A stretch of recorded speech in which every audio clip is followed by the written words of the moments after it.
natin, nasa linya po natin, ang tagapagsalita ng Bureau of Fire Protection, walang iba kundi si Fire Superintendent Anthony Arroyo. Good morning, Fire Superintendent Arroyo, sir.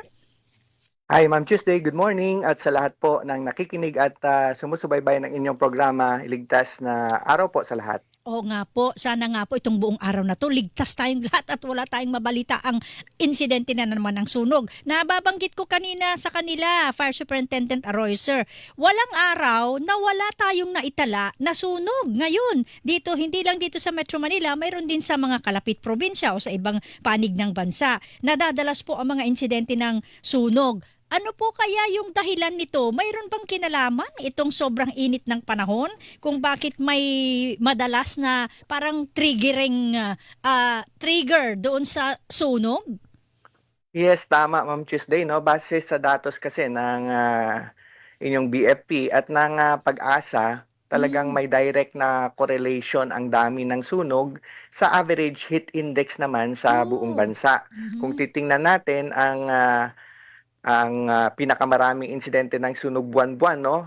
Sa bawat taon, kung titingnan natin yung 5 taon na lang, yung 2021 to 2025, ang Abril talaga ang pinakamataas na halos umaabot ito ng 3,000 Uy. average na sunog nationwide, no? Okay. At pangalawa ang Marso na halos sa 2,800 plus at pangatlo ang Mayo 2,200 plus. So pagdating ng June ay bumababa na ito ng halos 1,400 average na lang at pababa ng pababa. Ang September ang madalas na pinakamababa ng insidente ng sunog. So kung titingnan natin ang heat index natin na average monthly naman taon-taon at ikumpara natin ito sa fire incident average per month naman, ay makikita at masasabi natin na talagang may kinalaman ang init ng panahon sa insidente ng sunog po. Ayun. Kaya yun po ang masasabi natin. No? Pero ibibigyan linaw ko lang na dito sa Metro Manila kahit paano po ay bumaba ang insidente ng sunog ng halos 19% up to date, no? Ang tumataas ang sunog sa non-structural fire. Ito po ay outside of Metro Manila kung saan mas marami ang naitatala nating sunog sa mga forest fire, rubbish fire at gayon din yung mga grass fire dahil po sobrang mas madaling magliyab, no? Yung mga tuyong damo or fuel, mas tuloy-tuloy ang chain reaction, mas maraming mga fine fuel, so yung tuyong damo, sangang maliliit. Kaya yan po ang madalas na insidente ng sunog outside of Metro Manila. Yun po ang ating data. Pero Ma'am Tuesday, no, ibibigyan linaw ko lang din. Kung ikumpara kasi natin ang 2026 at 2025 ay tumataas, yes. Pero ang 2025 kasi ay sobrang baba naman ito kung ikumpara natin sa 2024. Dahil po ang 2024, kung maalala natin, yun po ay panahon ng El Nino, El no? Nino. Napakainit ng mga panahon na yun. Kaya titingnan natin, halimbawa, yung Marso. Ang Marso nung 2024 ay nasa 3,237. Pero pagdating ng 2025 ng March, ito ay umabot lamang sa 1,558. Kaya kung ikumpara natin sa taong ito, ay 2,509. So nakita natin yung pattern. Tumaas siya kumpara sa 2025. Pero kung ikumpara natin ang 2026 sa 2024 ay mababa pa rin, no? Gayon din yung Abril. Ang Abril, halimbawa, 3,994 ng 2024. Pero pagdating ng 2025 ay bumaba ng husto dahil malakas ang mga ulan na yun. Panahon pala ng Abril, no? Nasa 1,790 lang. At kumpara natin sa Abril ng taong ito ay nasa 2,722. Kaya tumaas at compared natin sa 2025 pero mas mababa pa ikumpara natin sa 2024. Kaya yan po ang makikita nating pattern po. Sabi nyo kanina, ang naitala na pinakamaraming sunog outside of Metro Manila ay dahil rubbish fire, grass fire, forest fire. Understandable kasi nga napakainit, mabilis mag-ignite o magningas, yung mga tuyong dahon, ganyan. Pero dito sa Metro Manila, ano po yung pinakamaraming cause o dahilan kung bakit nagkakaroon ng insidente ng sunog? Parang naoobserbahan ko doon sa mga natatanggap nating mga fire report, electrical fire ang nakalagay. Yes, Ma'am Tuesday. Tama po. Electrical ang pangunahing cause ng sunog dahil nga po sobrang init ng panahon at mas marami ang patuloy na gumagamit ng electrical appliance na pampalamig o pangpahangin tulad ng electric fan at air condition at halos wala na pong pahinga, no? Kaya makikita natin ang mga dahilan ng sunog sa electrical ay dahil sa overheated na mga electrical appliance o di kaya yung overloaded na kasi halos tuloy-tuloy na yung paggamit, hindi na nabibigyan o hindi na napapahinga yung mga dikuryenteng kagamitan, no? So yun po ang madalas at isa pa sa mga insidente naman dito sa Metro Manila, yes, kumonte no ang number of incident pero makikita natin Ma'am Tuesday, malalaki naman ang insidente ng sunog, mga conflagration dahil sa mga densely populated area madalas kung saan mabilis lumiyab at dahil sa tuyo ng panahon at kumalat ang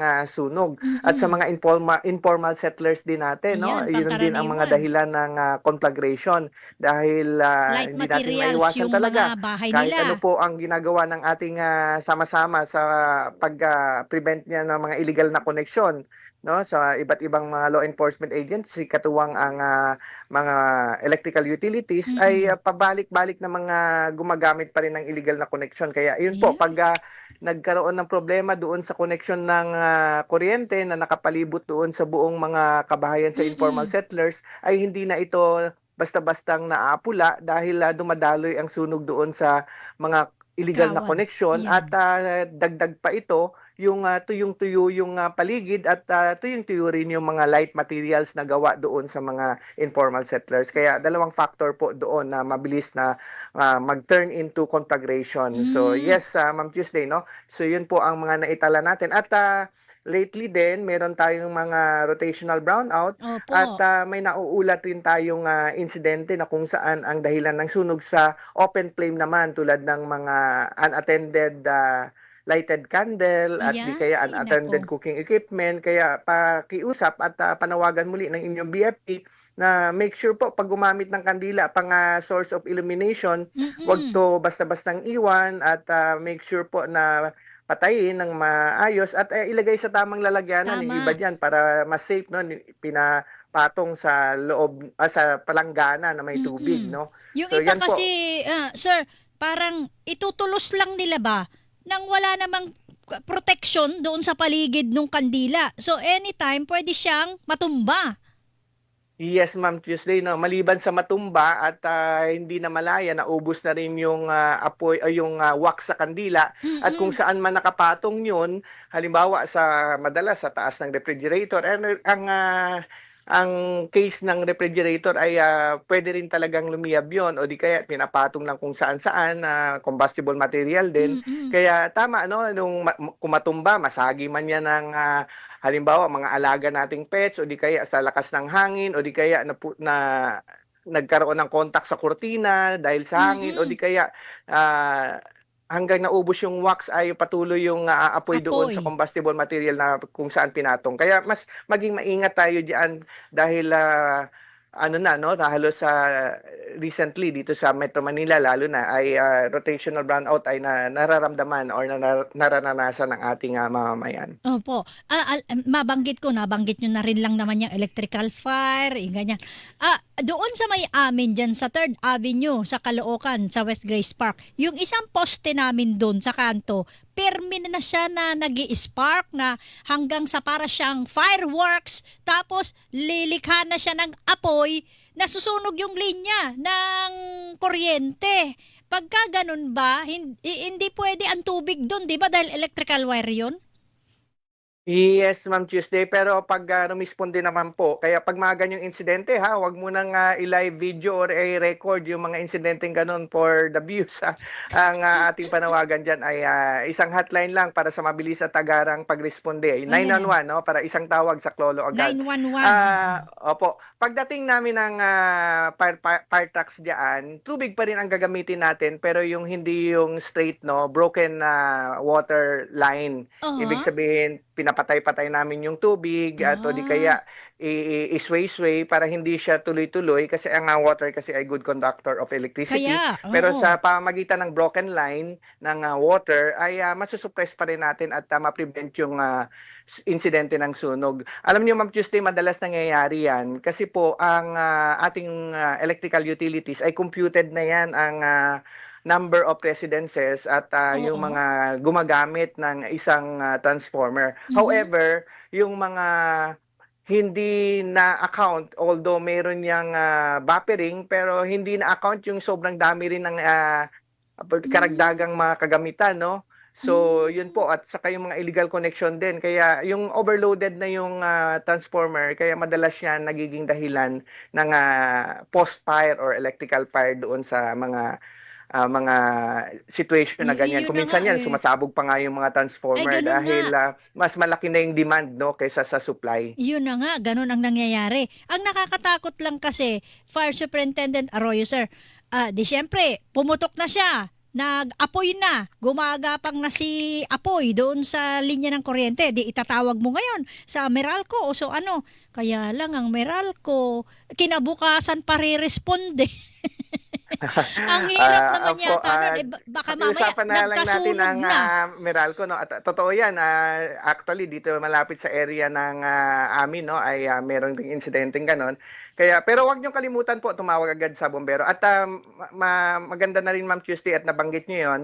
Pakiusap rin po pag mayroong mga insidenteng ganun para mas safe, no, i-turn off yung pinaka main switch natin para hindi Mhm. dumaloy doon yung sunog sa linya ng wire natin kahit paano Yun. po putol na yung connection, no, kung i-turn off natin yung switch at antabayanan natin yung dumadaloy na kuryente kasi kung minsan kahit wala na yung hindi na-energize yung Mm. kable natin pero dahil dumaloy na yung sunog sa insulator ay Mm. puwedeng pumunta sa bahay natin at Oh. antabayanan natin na mas maigi pa rin na meron tayong halimbawa fire extinguisher o di kaya abang na mga balding may laman tubig, no? Kaya Mm. mag-imbak po ng mga tubig para pang first aid na rin natin sa mga ganyang insidente. Dahil wala namang kuryente 'yon, no? Dahil ano na lang Hmm. 'yon, sunog. Pero kung di kuryente, again, tama Ma'am Tuesday, no? Huwag basta-basta gumamit ng tubig kasi Mm. baka tayo ay ma-electric shock o di kaya Yun. ma-electrocute. Kaya pagbuhos, pwedeng pagbuhos, no? Basta walang contact lang sa tubig. Yung halimbawa, buhusan natin ng tabo pero hindi Mm. continuous yung tubig sa Mm. tao tulad halimbawa gagamit ng hose Oo. na tuloy-tuloy ang tubig na dadaloy at papunta sa humahawak ay delikado po 'yon. Ay, ganun pala yun. Nakakatakot kasi. Baka iniisip ko, pwede ba ang tubig dyan? Nag-aapoy, linya ng kuryente yan. Baka lalong mag-spark o lalong makuryente, yung ganon. So, kailangan pala broken yung pag-spray mo ng tubig doon sa apoy, doon sa linya ng kuryente. Yes po, ang i-prevent lang naman doon yung mismong apoy na, 'no, hindi yung mismong electrical, yes. yung energized na kuryente. Yung mismong apoy na baka pumunta naman doon sa mga kabahayan. Mm.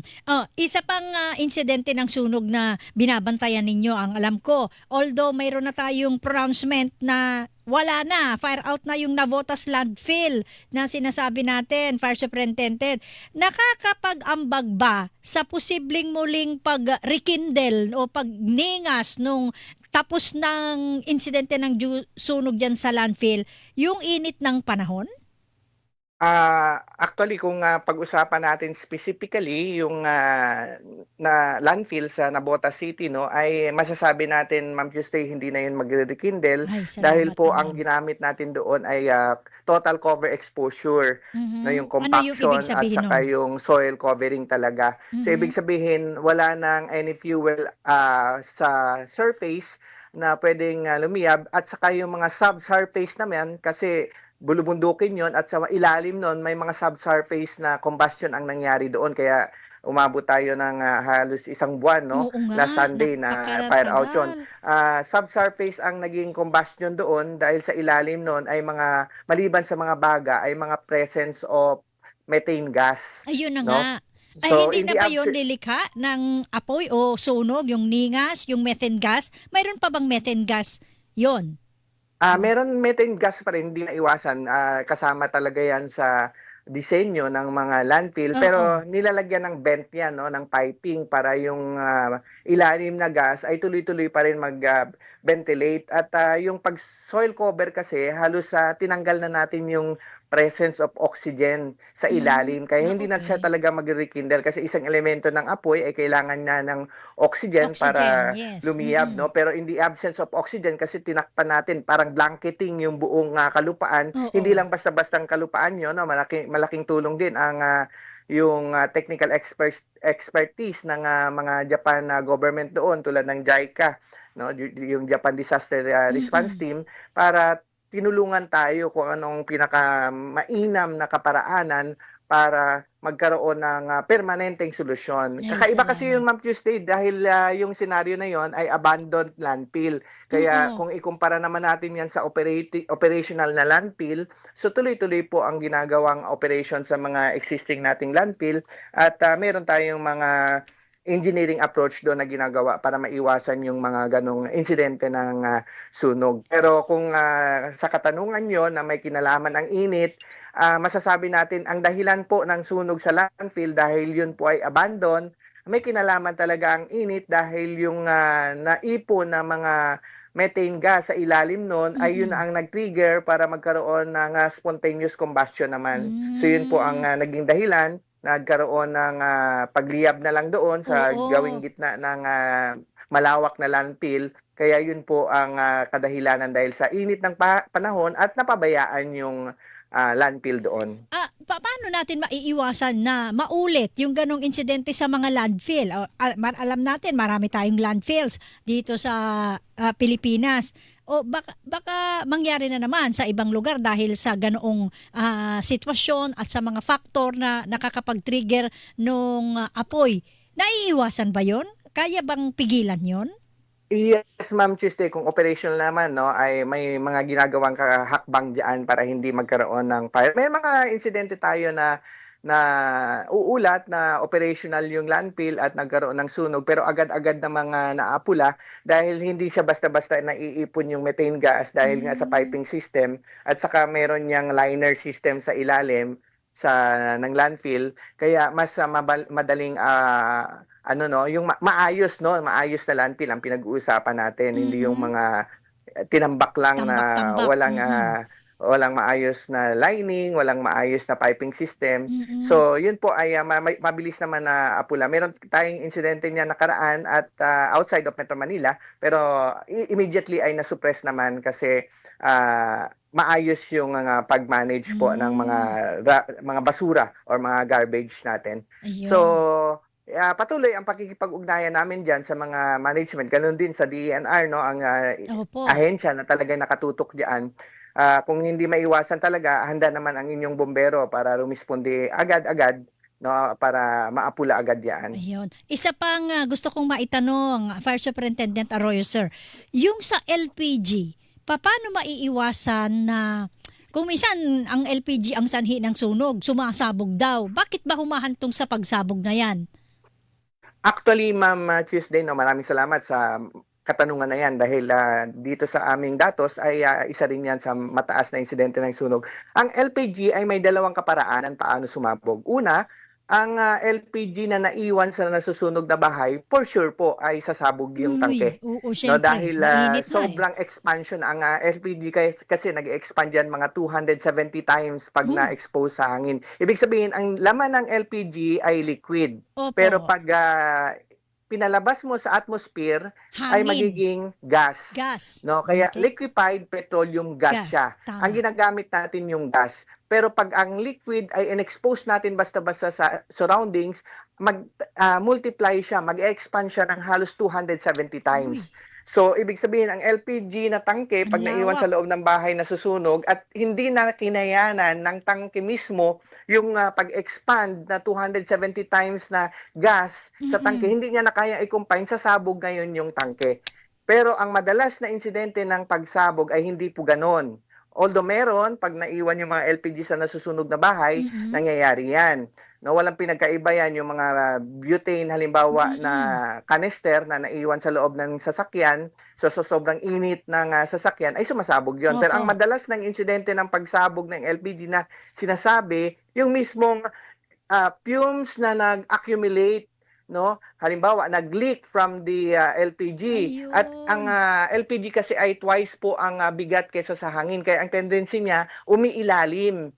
So pag ilalim niya yan, ay nako-confine siya. Pag once po yan na-confine sa ilalim, kulang na lang po yan ay ignition. So ano-anong pwede maging sources ng ignition? Pag on and off, ng ilaw. Pag on and off ng mga electrical appliance, o di kaya mayroong doong rice cooker na nagtitrigger ng on-off, o di kaya may open flame doon sa nearby na scenario. So yung po ang magtitrigger ng ignition. Kahit malayo po yung ignition, dadaloy ngayon yung apoy papunta doon sa mas accumulated na gas sa ilalim, no? So yun yung tendency niya ng sasabog. Kaya yun po ay madalas na paalala ng inyong BFP pag once po gumamit ng LPG, make sure po ay mas maging alerto tayo diyan. Pag nakaamoy na tayo ng masangsang na amoy, palatandaan yan na may presence of mga leak na LPG, no? Actually ang LPG ay wala po yang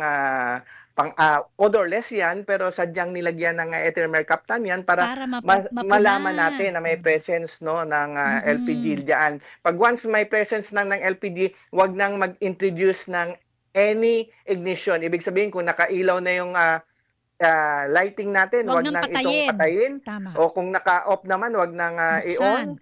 Tapos wag natin igamitan ng electric fan na ipa-ventilate. Lalong kakalat.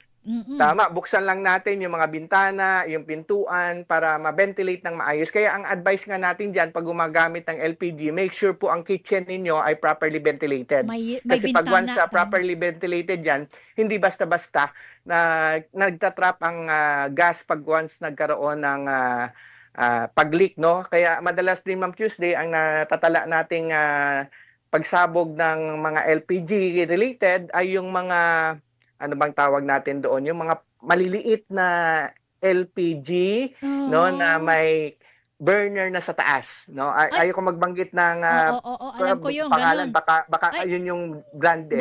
Bakit yun? Yung meron kasi iba't ibang brand yun, no, kasi yung canister na maliit na LPG, tapos sa taas andun na yung burner. Opo, bakit yun ang madalas na nagtitrigger? Kasi po ginagamit siya usually sa indoor. Hindi naman pang indoor yun, pang outdoor yun. Ganun pala yun. Kasi prone talaga yun na mag-expose. Tapos ginagamit pa kuminsan yun, yung kawali, no, mas mabigat kaysa doon sa inaasahan nating tamang weight lang. Kasi hindi yun pang heavy duty eh. Yung isipin natin, no, nakakonect na mismo yun sa burner. So kung mabigat ng gusto, maapektuhan na yung connection ng burner. Kasi yung burner, parang diroskas lang yun, iniikot, tapos ililipat lang sa another tangke, no? Kaya pag once mabigat, syempre, napepwersa, pwede siyang mag-leak doon. O di kaya, yung halimbawa nagsasangkot siya tayo doon habang nagluluto, no, maya-maya nagagalaw talaga yung burner, so may tendency talaga siya yung connecting niya doon mechanism sa mismong LPG na tangke, no, ay naapektuhan compared po doon sa halimbawa yung 11.5 kilogram na hiwalay talaga na konektado lang ng hose sa burner.